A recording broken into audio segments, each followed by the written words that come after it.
My name is Brenda Scott, and I'm 32 years old. 3 weeks ago, I died in a gas explosion in my Boston apartment. At least, that's what my husband told the police, the insurance company, and my entire family. He filed my death certificate, held a memorial service, and moved on with stunning speed. But here's what Daniel doesn't know. I'm not dead. And from my hospital bed, I've been watching him spend the $21 million I inherited just hours before someone tried to murder me. Tell me in the comments, have you ever been invisible in your own marriage? Let me take you back to the beginning, to who I was before the explosion, before the inheritance, before I learned that the people who are supposed to love you most can become your most dangerous predators. I was a museum curator at a small art gallery in Boston. I had a PhD in art history from Columbia University, but my salary was only $45,000 a year. I loved my work. I loved the quiet halls filled with Renaissance paintings and Impressionist masterpieces. I loved the stories behind each piece, the hours spent researching provenance, the joy of sharing beauty with visitors who came seeking something beyond their daily lives. But my husband Daniel hated it. He called it a dead-end job for dreamers and failures. He said I was wasting my education, my time, my potential on a career that would never make us rich. He said I was embarrassing him at dinner parties when people asked what I did for a living. Daniel was 35, 3 years older than me, and he was what you might call a professional dreamer. He had endless startup ideas that sounded brilliant over wine, but crumbled under scrutiny. First, it was a luxury vacation rental app that would revolutionize travel. He spent 18 months and $40,000 building it. It never got more than 20 downloads. Then it was a cryptocurrency consulting firm for people who wanted to invest in digital assets. He took courses online, printed business cards, rented office space. He got exactly 0 clients. Then it was an artisanal coffee subscription service featuring beans from conflict-free farms. The coffee was actually good, but Daniel had no business plan, no distribution network, no understanding of logistics. It died in 3 months. Every single one failed spectacularly, and every single one was funded by my modest salary, my credit cards, my savings, my willingness to believe that this time would be different. For 8 years, I supported his dreams with everything I had. I worked double shifts at the museum when they needed extra help during special exhibitions. I cataloged collections on weekends for additional pay. I ate leftovers and ramen noodles for lunch so he could take potential investors out for $100 steaks at the best restaurants in Boston. I wore the same 3 professional outfits for 2 years, rotating them carefully, hoping no one at work would notice, so he could buy new designer suits for networking events at country clubs we couldn't afford to join. I cut my own hair in the bathroom mirror. I walked to work instead of taking the subway to save $7 a day. And through it all, through every sacrifice and every penny saved, Daniel reminded me daily that I was the reason we weren't successful. If only I had a better job, a more impressive title, a bigger salary. If only I came from money, had connections, knew the right people. If only I was more like other wives who help their husbands succeed instead of holding them back with my small-minded contentment with mediocrity. The truth is, I did come from money, or at least my family used to be connected to it through bloodline and history. My grandmother, Lady Catherine Montgomery, was British aristocracy from a line that stretched back centuries. She lived in a sprawling manor house outside London with manicured gardens and portraits of ancestors lining the hallways. When I was a child visiting during summers, she was the most elegant, formidable woman I'd ever known. She taught me about art history, classical music, literature, and the importance of standing tall even when the world tried to make you small. She had standards, yes, but she also had love. Real love. The kind that believed in me. But when I married Daniel 10 years ago, fresh out of graduate school and desperately in love with his charm and his dreams, she cut me off completely. I'll never forget the phone call. Her voice was cold, disappointed, final. You married beneath you, darling. Not in class or money, but in character. That man will destroy you if you let him. I cannot support this choice. I cannot watch you diminish yourself. When you're ready to leave him, call me. Until then, goodbye. I thought she was cruel. I thought she was a snob. I thought she didn't understand real love. I was wrong about everything. For a decade, I tried to reach out to her. Birthday cards, Christmas letters, photos of my life, hoping she'd see I was happy. She never responded, and my mother, Eleanor Scott, never let me forget it. Every family gathering, every holiday, she'd sigh and say, "Your cousin Fiona stayed in London, married well, and still has grandmother's love. You chose poverty and disappointment." My sister-in-law, Victoria, was just as bad. She was Daniel's older sister, 38 years old, a corporate lawyer at a mid-tier firm in Boston. She was married to Preston Cole, a real estate developer who liked to pretend he came from old money. They lived in a mansion in Buckhead, and Victoria loved reminding me that she'd married up while I'd married her failure of a brother.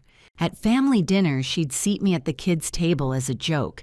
She'd talk about her expensive vacations while I sat there in my museum thrift store clothes trying to smile.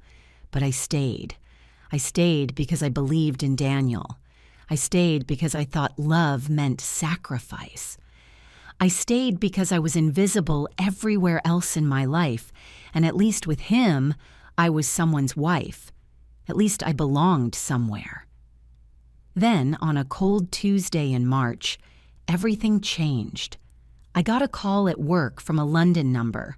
A man with a crisp British accent introduced himself as James Whitmore, senior partner at Whitmore and Associates. He told me my grandmother, Lady Catherine, had passed away suddenly from a stroke. And then he said something that made my world stop spinning. "Miss Scott, your grandmother has left her entire estate to you. I flew to London alone. Daniel said he was too busy with his latest startup pitch to come." I sat in James Whitmore's elegant office, surrounded by dark wood and old leather, and listened as he read the will. Property, investments, family heirlooms, and a trust fund. £16.5 million. In US dollars, roughly 21 million. I remember crying so hard I couldn't breathe, my body shaking with sobs that felt like they would tear me apart. Not because of the money, though that was life-changing beyond comprehension, but because my grandmother had forgiven me. After 10 years of silence, after a decade of returned letters and unreturned phone calls, after birthdays and Christmases spent wondering if she ever thought of me, she had forgiven me. More than that, she had never stopped loving me. She had been watching over me, protecting me, believing in me even when I had stopped believing in myself. James handed me a sealed envelope marked in her precise handwriting, "Open only after you have settled the estate." My hands trembled as I opened it. Inside was a letter on her personal stationery, the kind with the family crest embossed at the top. Her handwriting was shaky, different from the elegant script I remembered. She had written this near the end when she knew death was coming. "My dearest Brenda, if you are reading this, you have survived what I feared might happen. Daniel is dangerous. I have suspected this for years, and I hired investigators to watch over you from afar. I know what he is planning. Trust James. Trust no one else. You are stronger than you know. You have always been stronger. Use this inheritance not just to live, but to become the woman I always knew you could be. The woman who doesn't need anyone's approval to know her worth. All my love, Grandmother. I didn't understand what she meant. Planning what? But I folded the letter carefully and put it with the inheritance documents. James promised to handle all the legal transfers. I just needed to sign papers and wait 30 days for the estate to clear international probate. I flew home to Boston clutching those documents, ready to tell Daniel that we were finally free. I landed at Logan Airport at 11 p.m. I took a cab home, my heart pounding with excitement. I couldn't wait to see his face. Couldn't wait to tell him that his dreams could finally be real, that we could pay off every credit card, every loan, every debt, that he could start his business properly, that our life was about to change. But I never made it home. At 11:47 p.m., my apartment building exploded. 47 units reduced to rubble in seconds. 3 people died instantly. 7 more were critically injured, and I was trapped in the wreckage, buried under concrete and steel and flames, with inheritance papers clutched in my fireproof document holder. They said it was a gas leak, a terrible accident, the kind of tragedy that happens in old buildings with outdated infrastructure. The news showed aerial footage of the destruction, firefighters searching through rubble, families crying in the street, and my husband Daniel giving a tearful interview to reporters. My wife was everything to me. I just want her body found so I can say goodbye. Please, if anyone has information, anything at all, help me bring Brenda home. But they had no idea what was coming next. I woke up in a hospital room 4 days later. The fluorescent lights hurt my eyes. The smell of antiseptic burned my throat. My left arm and shoulder were wrapped in thick bandages, and the pain was unlike anything I'd ever experienced. Burns. Severe second-degree burns. When I tried to move, everything screamed. A nurse came in. She was older, maybe 50-something, with kind eyes and an Irish accent. Her name tag read Margaret O'Brien, but she told me to call her Maggie. She asked me my name. I tried to tell her, but my throat was raw from smoke inhalation. She showed me my chart. It said Jane Doe number 7. They found you in the rubble, honey. No identification, no phone. Just these papers in a fireproof holder. We've been trying to figure out who you are for days. The papers, the inheritance documents, they survived. I asked Maggie for them, and she brought me the holder. Inside, everything was intact. My grandmother's letter, the will, the trust documents, and James Whitmore's business card with his London office number embossed in gold. I need to call him. I need to call my husband. My voice was a painful whisper. They must be looking for me. They must be worried. Maggie's expression changed. She looked uncomfortable. Honey, what's your husband's name? Daniel Pierce. Daniel Pierce. He lives at 42 Brighton Avenue. That's where the explosion was. Please call him. She left the room. I lay there, my mind racing through broken images. The cab ride home, walking up to my building, smelling something strange. Gas. A heavy, sickly, sweet smell of gas. I remembered thinking I should tell the landlord, and then nothing. Just white light and heat and the sound of the world ending.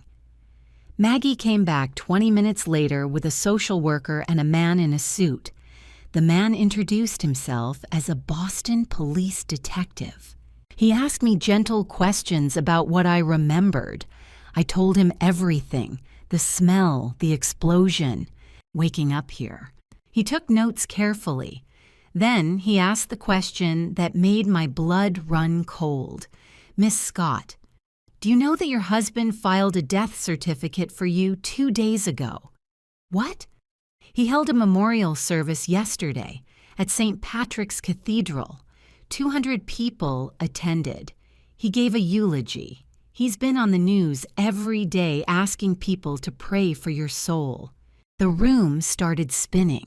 "That's impossible. I'm right here. I'm alive." The detective nodded slowly. "Yes, ma'am, you are. Which is why we need to ask you some questions about your husband and about the building you lived in." That's when James Whitmore entered my life like a guardian angel. Maggie had called the London number on his business card. He'd caught the next flight to Boston. He walked into my hospital room in a perfectly tailored Savile Row suit, looking like he'd stepped out of a British legal drama. He took one look at me, at the burns, at the hospital gown, at the detective, and his jaw tightened. "Miss Scott, thank God you're alive. Your grandmother would be relieved beyond measure." He dismissed the detective politely but firmly, saying I needed medical rest and that any further questions could go through him as my legal representative. Once we were alone, he pulled a chair close to my bed and opened his briefcase. "I need you to listen carefully, my dear. Your grandmother knew this might happen."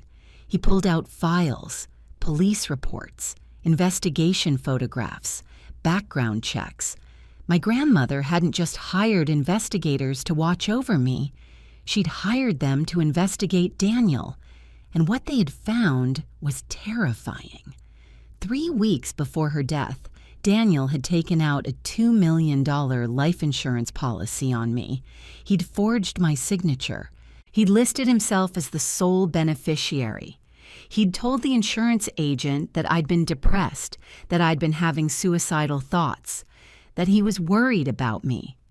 2 weeks before her death, Preston Cole, my brother-in-law, had purchased my apartment building through a shell company called Brooks Holdings. The sale had been quiet, under market value, and the previous owner had been pressured to sell quickly. 1 week before her death, the building inspector who'd checked the gas lines was a man who'd been fired from the city 2 years earlier for taking bribes. Preston had paid him $5,000 to file a false safety report. James looked at me with eyes full of sorrow and fury. "Brenda, your grandmother believed your husband was planning to kill you. She didn't know when or how, but she knew. That's why she left you everything. That's why she wrote that letter. She was trying to give you the resources to escape or to fight back. I couldn't process it, couldn't breathe. My husband tried to kill me?" "It gets worse," James said quietly. "While you've been in this hospital, unconscious and unidentified, your family has been very busy. Daniel has accessed all your bank accounts as your grieving widower. He's filed insurance claims for your death. He's moved someone into your home, your cousin Fiona. Fiona. Perfect, beautiful, successful Fiona who'd married a British aristocrat. Fiona, who my mother had always wished I'd been more like. She was in Boston? In my home? With my husband?" James showed me his phone. Social media screenshots. Instagram posts from Fiona's account, photos of her at expensive Boston restaurants, hashtags about grief and supporting family. She was wearing designer clothes in every photo, new clothes. And in one photo taken just yesterday, she was wearing my grandmother's emerald necklace, the one that should have been in the London estate, locked in a vault. They're not just stealing your life, Brenda. They're erasing you, and they're doing it publicly, confidently, because they believe you're dead. I tried to call Daniel. James said it wasn't safe, but I needed to hear his voice. I needed to know if this was all some terrible mistake. Maggie brought me the hospital phone. My hands shook as I dialed the number I'd called 1,000 times. He answered on the third ring. His voice was annoyed. "What? Daniel, it's me. It's Brenda." Silence. Then, "Who is this? Is this some kind of sick joke?" "No, it's me. I'm alive. I'm at Massachusetts General Hospital. I was in the explosion, but I survived. Daniel, please, you have to come get me." Another pause. Longer this time. I could hear voices in the background, music, laughter. He was at a party. "Listen, whoever you are, this isn't funny. My wife is dead. Stop calling this number." He hung up. He just hung up. I sat there, the phone buzzing in my hand, tears streaming down my face. I tried again. This time it went straight to voicemail. He'd blocked the number. That's when I called my mother. Surely my mother would believe me. Surely my mother would be relieved to know I was alive. I called her cell phone. She answered immediately. "Mom, it's me. It's Brenda." I heard her gasp. Then her voice came back, and it wasn't relief, it wasn't joy, it was anger. "Brenda? But Daniel said you were dead. He had a service. You need to stay away. You're going to ruin everything. He's grieving. We're all grieving. Don't do this to us. Mom, please, I'm in the hospital. Someone tried to kill me. Mom, please listen. I don't have time for this drama, Brenda. You've always been dramatic, always causing problems. Daniel is finally moving forward. Your cousin Fiona is helping him heal. Don't you dare interfere. Don't you dare show up and ruin what we've built. What you've built. What are you talking about? The inheritance. We know about the inheritance. Daniel told us everything. Your grandmother left you that money, and you were going to keep it all to yourself. Well, now it's going to the family, where it belongs, where it should have gone in the first place. She hung up. My own mother hung up on me. Maggie was standing in the doorway. She'd heard everything. She walked over and took my hand. "Honey, your family just told you to stay dead." That's when I knew. This wasn't an accident. This wasn't grief. This was a plan. A calculated, deliberate plan to murder me and steal my inheritance. And my entire family, everyone I'd ever trusted, was in on it. James pulled out the sealed letter from my grandmother and made me read it again, slowly. She had known. She had tried to warn me, and she had left me the tools to fight back. Over the next 3 days, while I recovered in that hospital room under an assumed name with security guards outside my door, James and his investigator pulled together the evidence. Phone records showing Daniel and Preston in constant contact in the weeks before the explosion. Bank records showing Preston paying the disgraced building inspector. Text messages between my mother and Victoria discussing how to handle my mental state if anyone questioned the inheritance timeline. And the most damning piece of all, video footage from a toll plaza, 3 exits before my apartment. A black truck with a cloned license plate. The real plate was registered to Brooks Holdings, Preston's company. They hadn't just planned the explosion. They'd been following me, making sure I made it to the building, making sure I was inside when it blew. James looked at me seriously. "Brenda, you need to understand what's happening. In 6 days, there's going to be a probate hearing. Daniel has filed paperwork to claim your estate as your widower.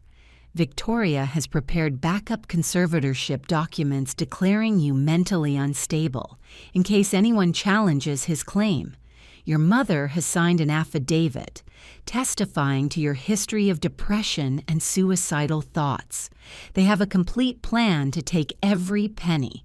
What do I do?" My voice was small, broken. James smiled. It wasn't a kind smile. It was the smile of a predator who'd just spotted prey. You let them think they've won. You stay dead. And then we resurrect you at the most devastating moment possible. He made a call to a woman named Sienna Reeves, the best criminal defense attorney in Boston. She arrived 2 hours later, tall, elegant, sharp-eyed, and absolutely terrifying. She looked at me with clinical assessment, then turned to James. "You want me to believe someone tried to kill her for inheritance money?" James handed her the files, all of them. She read in silence for 30 minutes. Then she closed the folder and looked at me. "Do you want justice or revenge?" I thought about Daniel's voice on the phone, my mother's dismissal, Victoria's years of contempt, Preston's smug superiority, my cousin Fiona wearing my grandmother's necklace. I want them to feel what I felt, invisible, powerless, and then I want them in prison.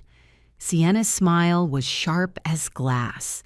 Then let's give them a show they'll never forget. James checked me out of the hospital against medical advice. He had a private nurse, security guards, and a suite ready at the Four Seasons under a false name.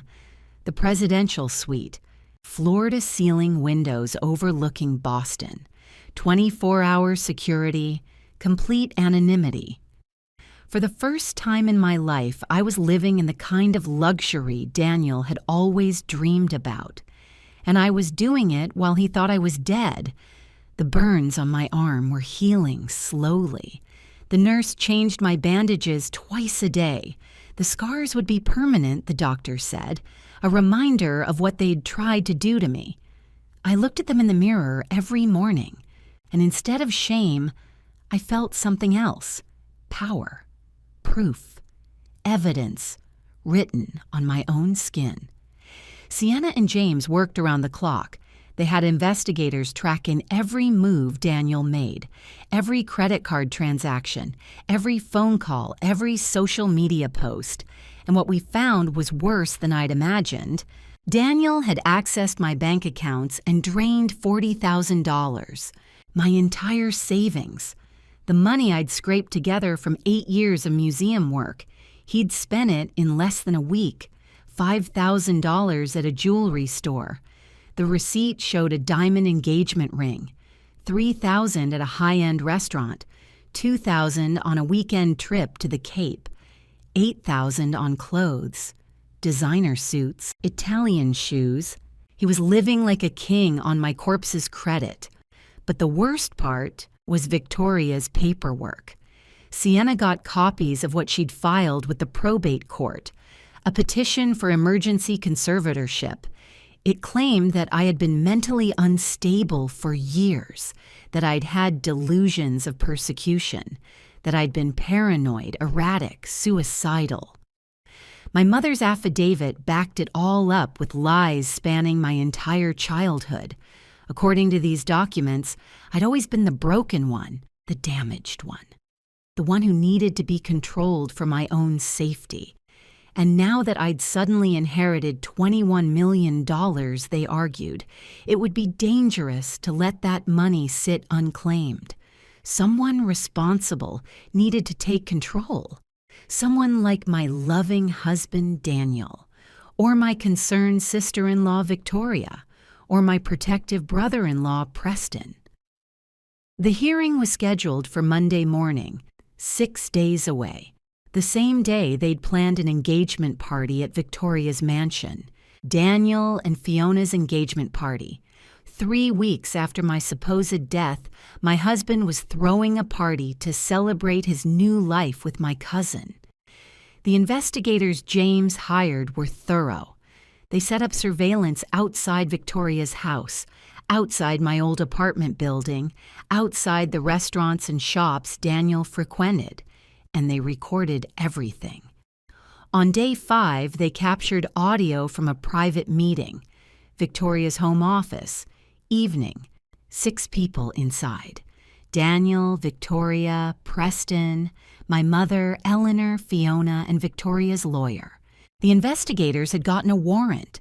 They had legal permission to record, and what we heard made my blood run cold. Preston's voice, confident and relaxed. The death certificate is filed. Boston PD ruled it accidental. The building inspector took his payoff and left town. We're clean. Victoria, businesslike. The estate will clear probate in 30 days if no one contests. But we're not waiting that long. Monday's hearing will give Daniel emergency control. Then we transfer to offshore accounts before any international lawyers can interfere. Daniel, excited. What about James Whitmore? That British lawyer? Fiona's voice, dismissive and cruel. Grandmother's lawyer? He's bound by UK law. He can't interfere with US estate proceedings. Once Daniel has control, we'll handle the international transfer. James can cry all he wants from London.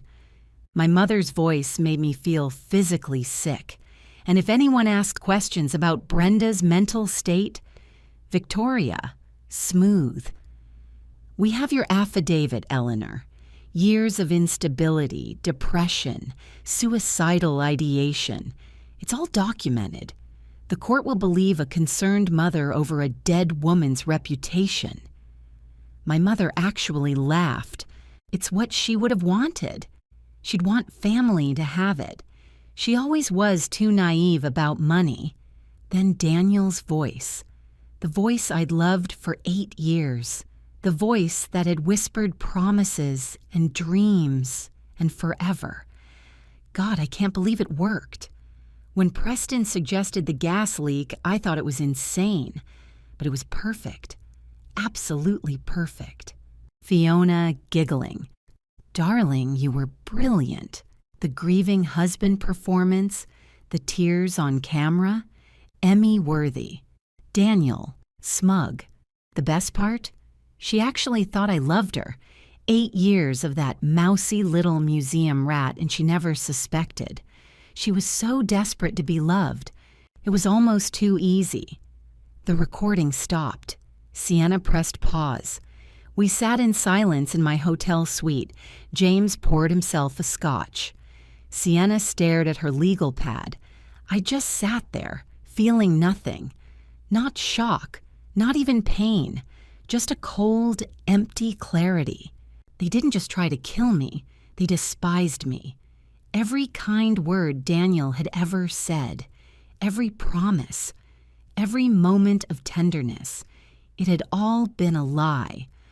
For 8 years, I'd been married to a man who hated me, who found me pathetic, who called me a museum rat while spending my money and dreaming of my death. Sienna looked at me. Brenda, we have everything we need. Recorded confession to conspiracy and attempted murder, financial fraud, insurance fraud. We can have them arrested tomorrow.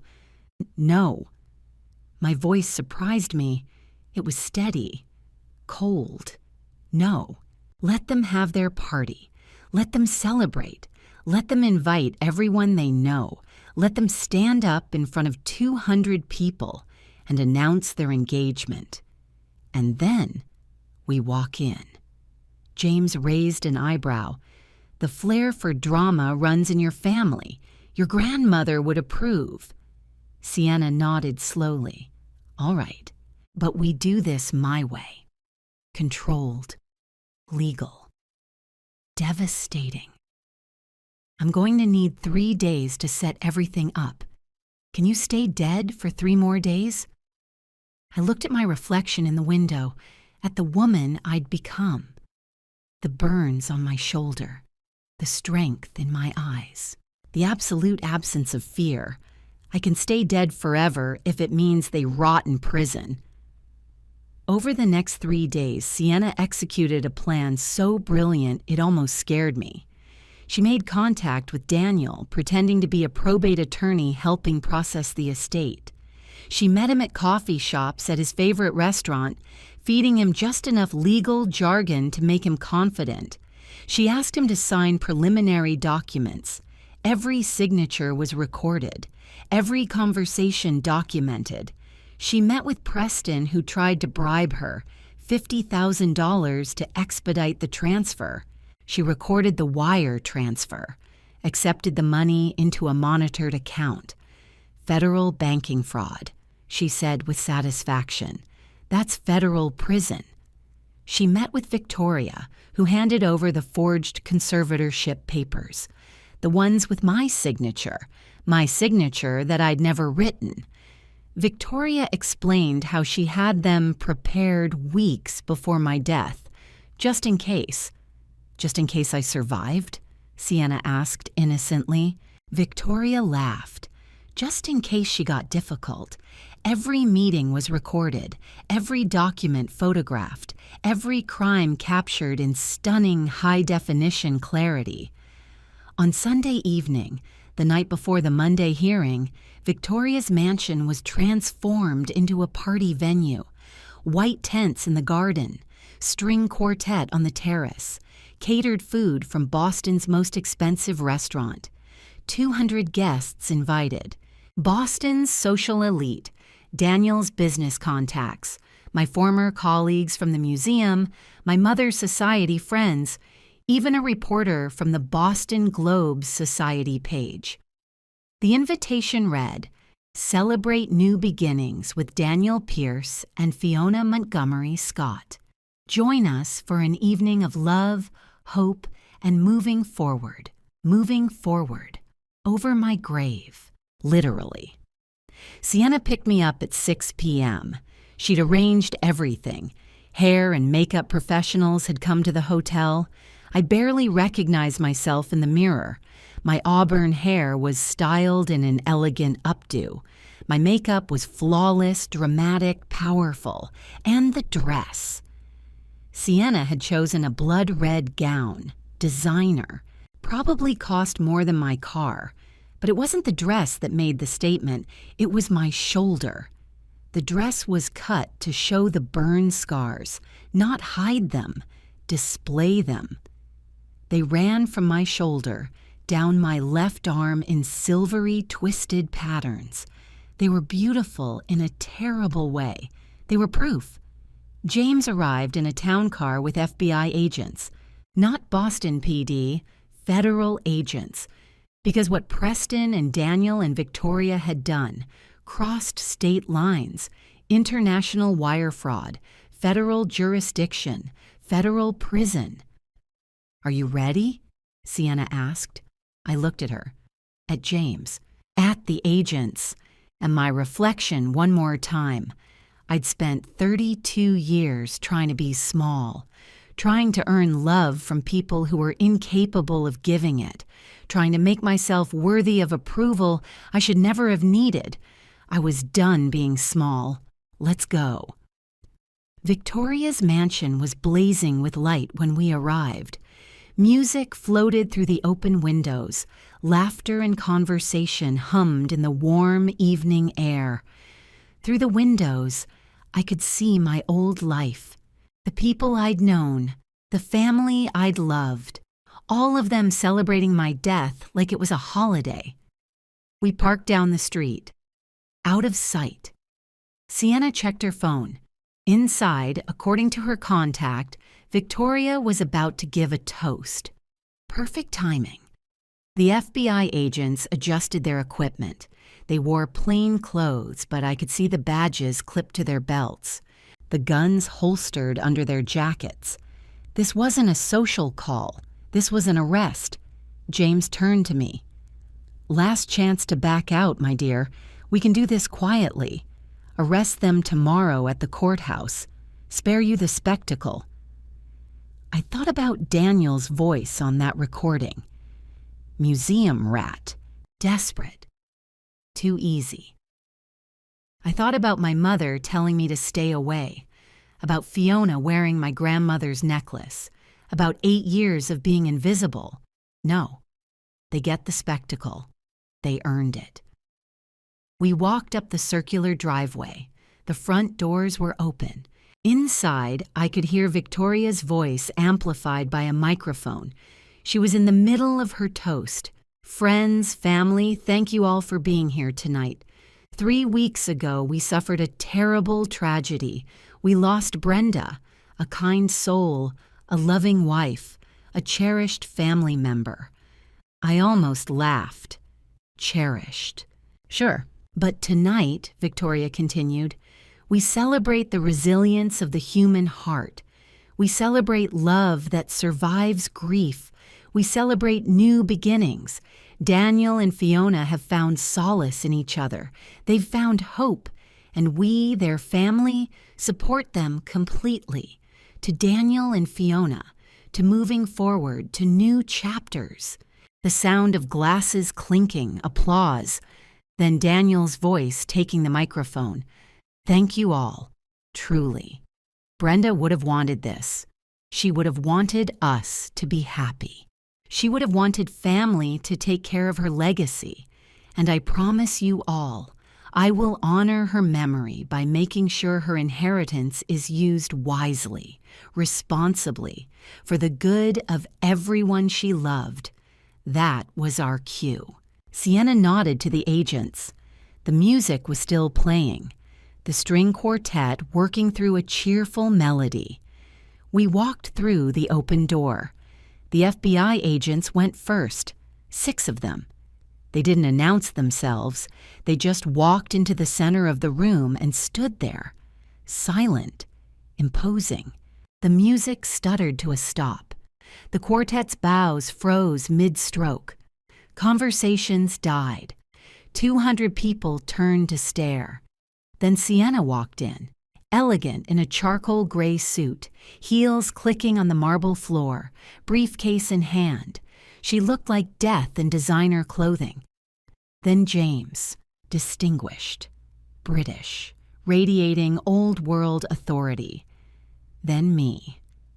I stepped into the light of the chandelier, into the center of my own memorial celebration.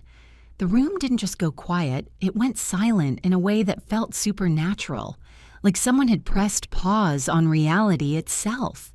The kind of silence that feels like the air has been sucked out of the world, leaving only shock and horror and the slow dawning realization that something catastrophic is happening.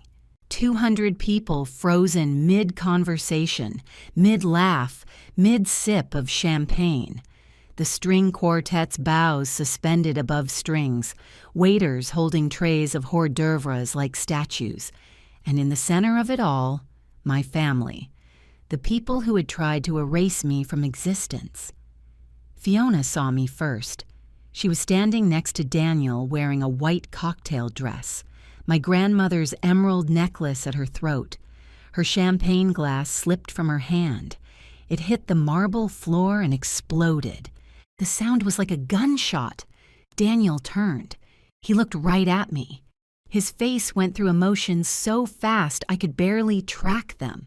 Confusion, recognition, shock, and then pure animal terror. My mother was standing near the fireplace. She saw me and her hand flew to her mouth. She stumbled backward, knocking into a table. Victoria was frozen at the microphone, her mouth open, her eyes wide. Preston was the only one who tried to run. He turned and headed for the back door. 2 FBI agents blocked him. He stopped, backed up, trapped. I walked forward slowly. My heels clicked with each step. 1, 2, 3, 4. The crowd parted. No one spoke. No one moved. They just stared. I stopped in the center of the room, right in front of Daniel and Fiona. I let them look at me, at the dress, at the makeup, at the scars on my shoulder, proof of what they'd done. When I spoke, my voice carried across the silent room. Hello, everyone. Sorry I'm late to my own memorial party. Traffic from the safe house was terrible. Daniel found his voice. It came out as a strangled whisper. Brenda, but you're dead. The explosion, the body. You identified a body. My voice was ice. Funny. The medical examiner has no record of you viewing remains. Because there were no remains to view. Because I wasn't there. Because I was in London, Daniel. inheriting $21 million. And then I was in Massachusetts General Hospital, recovering from the explosion you and your family planned. Sienna stepped forward. She pulled a document from her briefcase and held it up. Daniel Pierce, you're under arrest for attempted murder, insurance fraud, and conspiracy to commit murder. You have the right to remain silent. 2 agents moved toward Daniel. He backed up, his hands raised. No, this is insane. Brenda, baby, tell them. Tell them this is crazy. Baby? I laughed. The sound was cold. You haven't called me baby in 3 years. The last thing you called me was a museum rat, remember? On the recording. When you told Preston and Victoria how easy it was to fool me, how desperate I was to be loved. Daniel's face crumbled. The recording. Oh God, the recording. Victoria tried to speak. She stepped away from the microphone. Brenda, you don't understand. We were trying to help. We were trying to protect. Protect? James Whitmore's British accent cut through the air like a blade, like Preston protected her by purchasing her building through a shell company, like he protected her by hiring a disgraced inspector to falsify safety reports, like he protected her by causing a gas explosion that killed 3 innocent people. Preston finally found his voice. This is all lies, slander. I'll sue every one of you. Sienna smiled.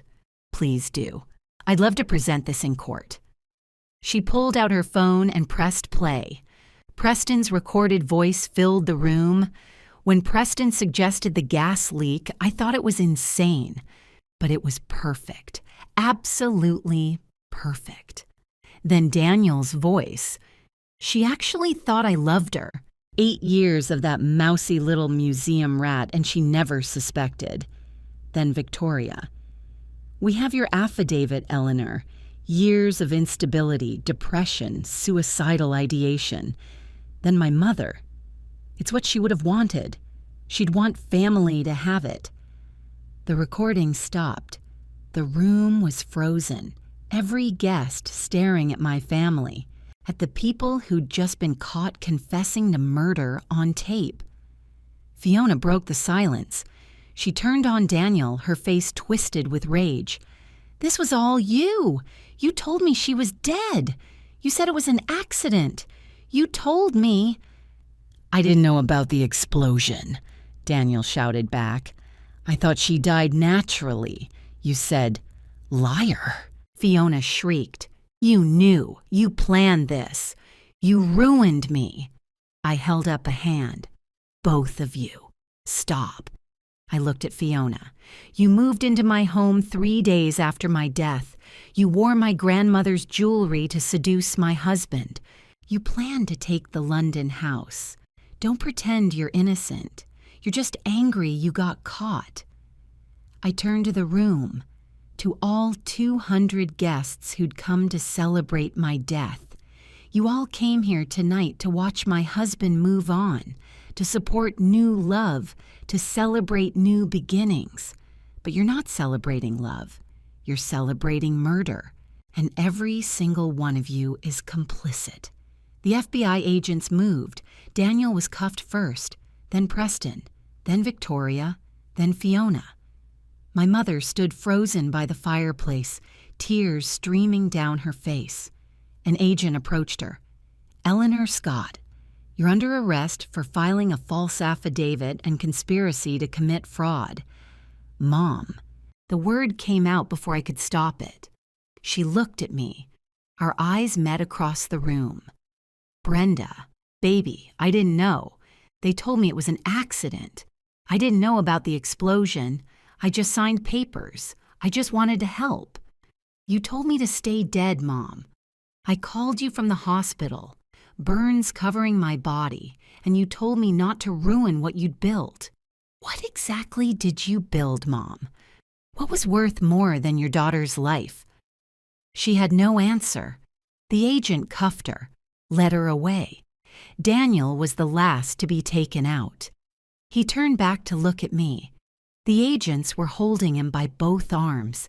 His expensive suit was wrinkled, his face was red, and in his eyes, I saw it.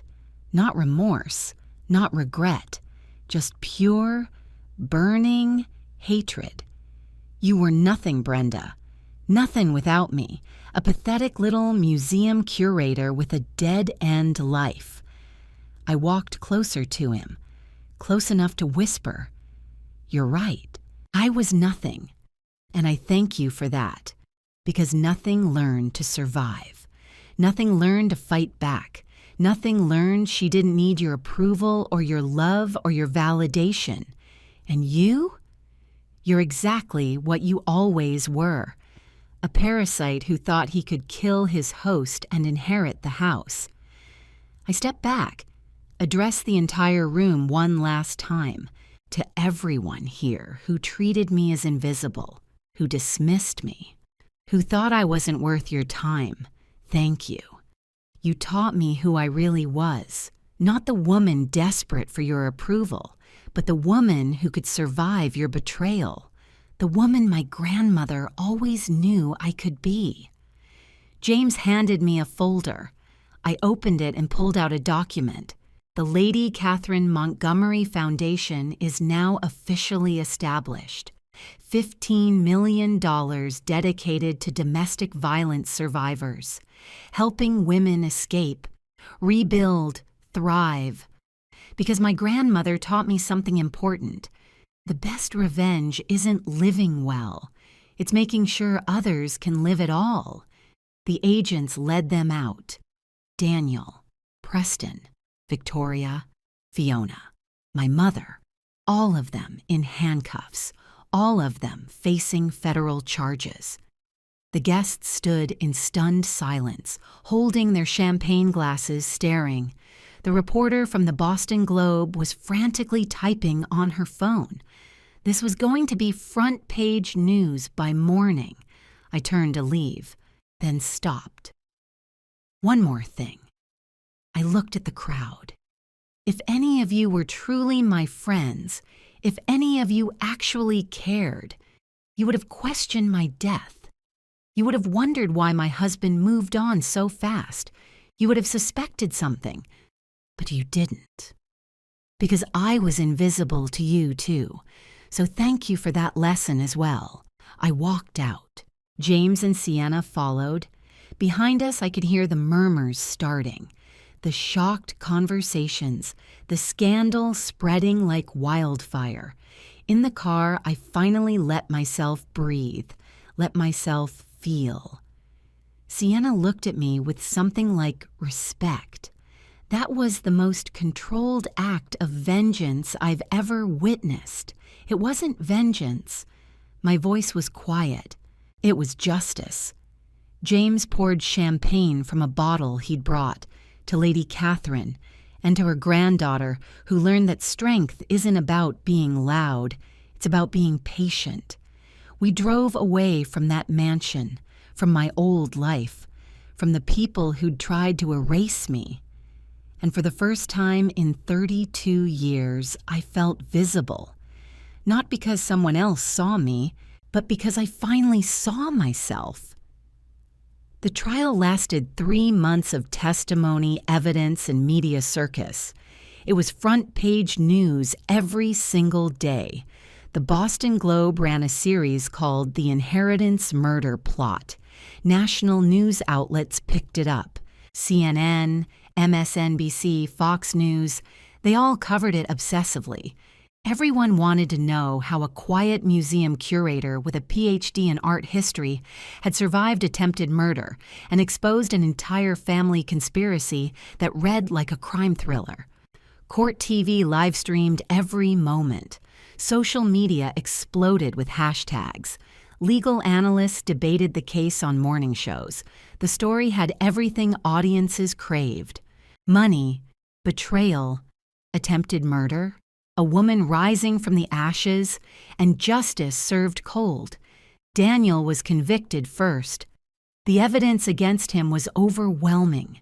the insurance policy with my forged signature, the recorded confession, the financial records showing he'd drained my accounts, his attack on me at Victoria's party witnessed by 200 people. The jury deliberated for 2 hours, guilty on all counts. The judge called him a parasite and a stain on human decency. 35 years in federal prison. No possibility of parole. I sat in the courtroom when the sentence was read. Daniel turned to look at me. His eyes were filled with hate. Not regret, not remorse, just fury that I'd survived, just rage that his plan had failed. He was led away in shackles. I felt nothing. Not satisfaction, not closure, just the quiet certainty that justice had been served. Preston was next.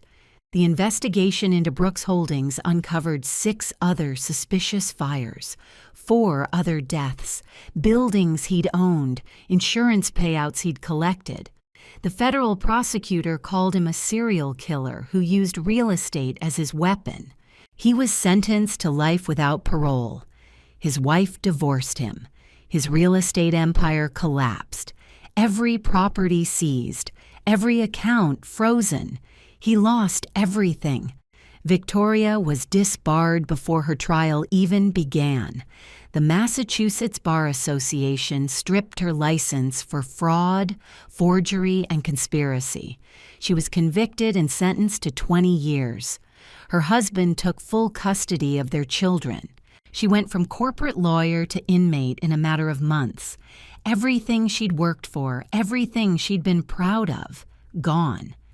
Fiona took a plea deal, 12 years. She'd serve her time in the U.S., then be deported back to the U.K. with a felony record.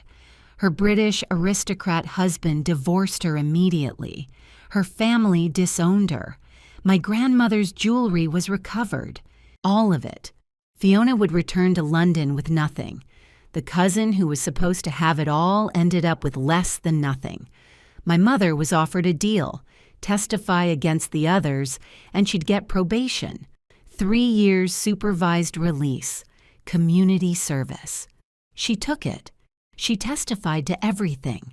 The planning meetings, the forged documents, the lies, and then she wrote me a letter.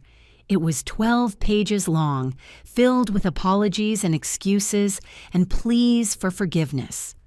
I never responded. I returned the letter unopened. She calls sometimes, leaves voicemails, sometimes angry, blaming me for ruining the family, sometimes weeping, begging me to understand. I never answer. I learned from my grandmother that forgiveness is earned through change and remorse. My mother has shown neither. 1 year after the explosion, my life looks nothing like it did before, and I barely recognize the woman I used to be. I live in a brownstone in Beacon Hill, one of the most beautiful neighborhoods in Boston. It's 4 stories of brick and history, with original hardwood floors, floor-to-ceiling windows that let in streams of golden light, and a small garden in the back where I grow herbs and roses. It's elegant without being ostentatious, comfortable without being excessive. It's mine, truly mine, not shared with someone who resented my existence, not decorated to please someone else's taste. Mine. I filled it with art I love, books I've always wanted to read, furniture that makes me happy. There's a reading nook by the window where I drink coffee every morning. There's a home office where I work on foundation projects and museum research. There's space to breathe, to think, to be myself without judgment or criticism or the constant undercurrent of contempt I lived with for 8 years. My salary is 6 figures, but more than that, I love my work. I'm respected. My opinion matters. I travel to Paris, Rome, London for acquisitions and exhibitions. I published a book on Renaissance art. I speak at conferences. I've built a career that matters. The Lady Catherine Montgomery Foundation has helped over 1,000 women in its first year, and each one has a story that breaks my heart and rebuilds it stronger.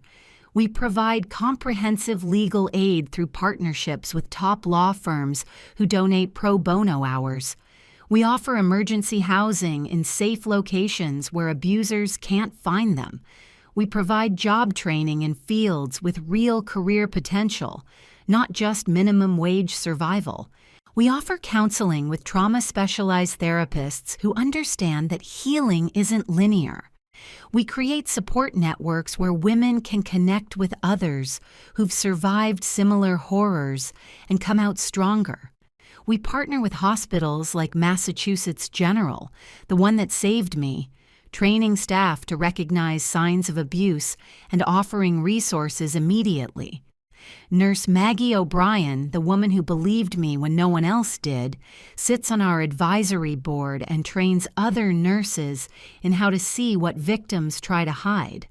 She tells me stories of women who've walked through our doors broken, terrified, convinced they're worthless and have nowhere to go, and walked out months later with jobs, apartments, custody of their children, restraining orders against their abusers, and something they'd lost long ago: hope. That's my grandmother's true legacy. Not the money, though that's what makes it possible. The strength to help others find their own power. The belief that one woman's survival can light the path for thousands more. I kept $6 million for myself. It's more than enough. I live comfortably, but not ostentatiously. I don't need to prove anything to anyone anymore. The rest is working, growing, helping, saving lives. I'm dating someone now. His name is James Chen. He's an architect, kind, patient, successful in his own right. He knows my story. He knows about the scars. He calls them beautiful, not because of how they look, but because of what they represent. Survival, strength, proof that I'm still here. Last month, he proposed.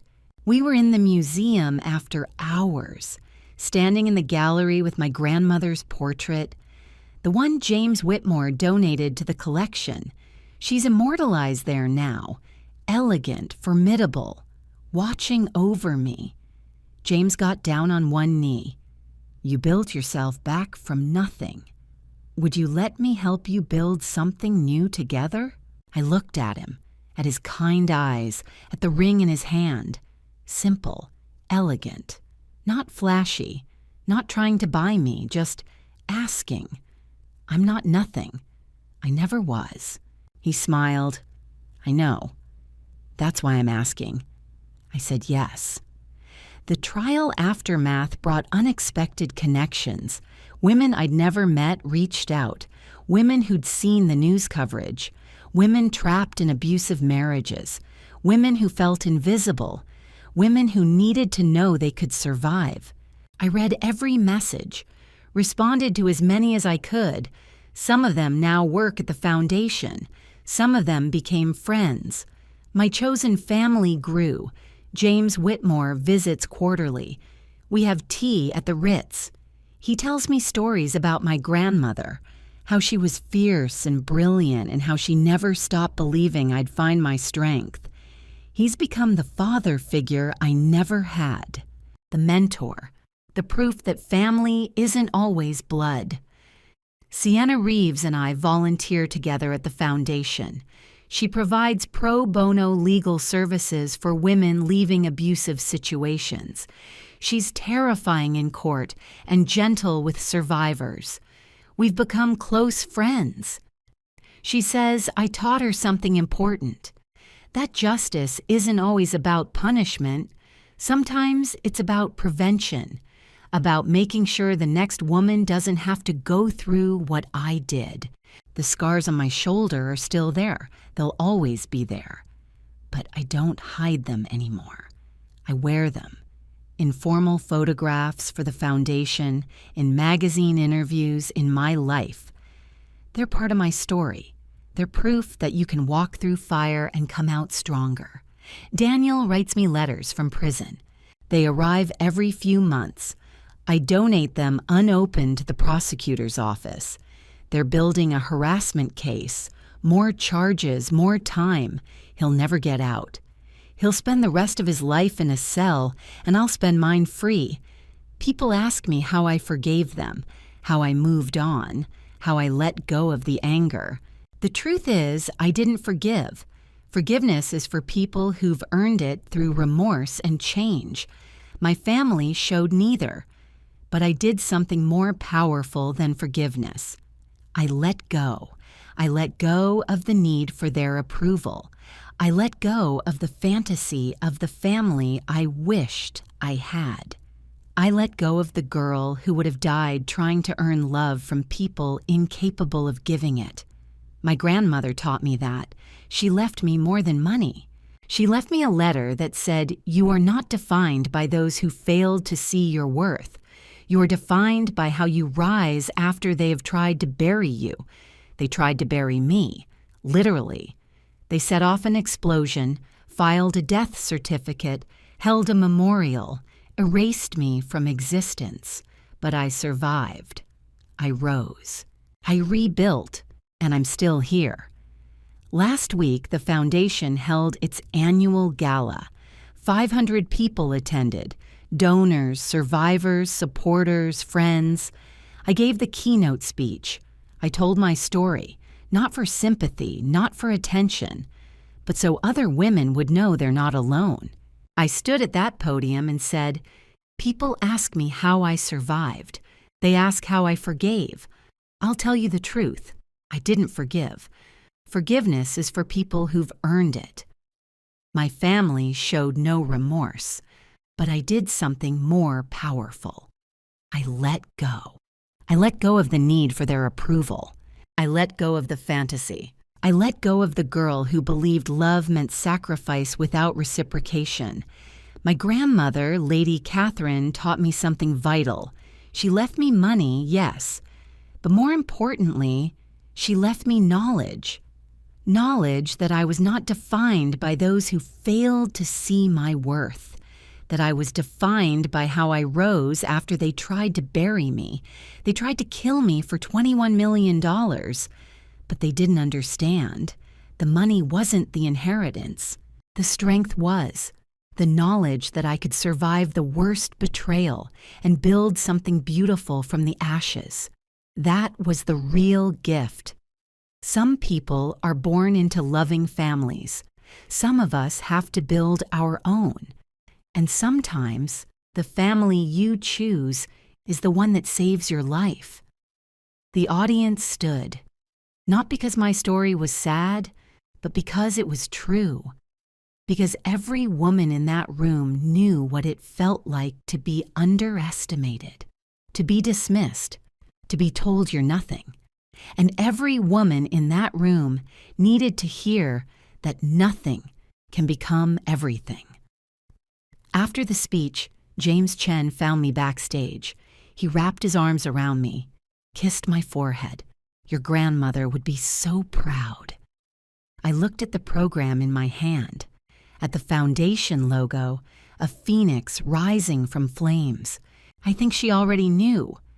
I think that's why she left me everything, not because she thought I'd need the money, but because she knew I'd use it to rise.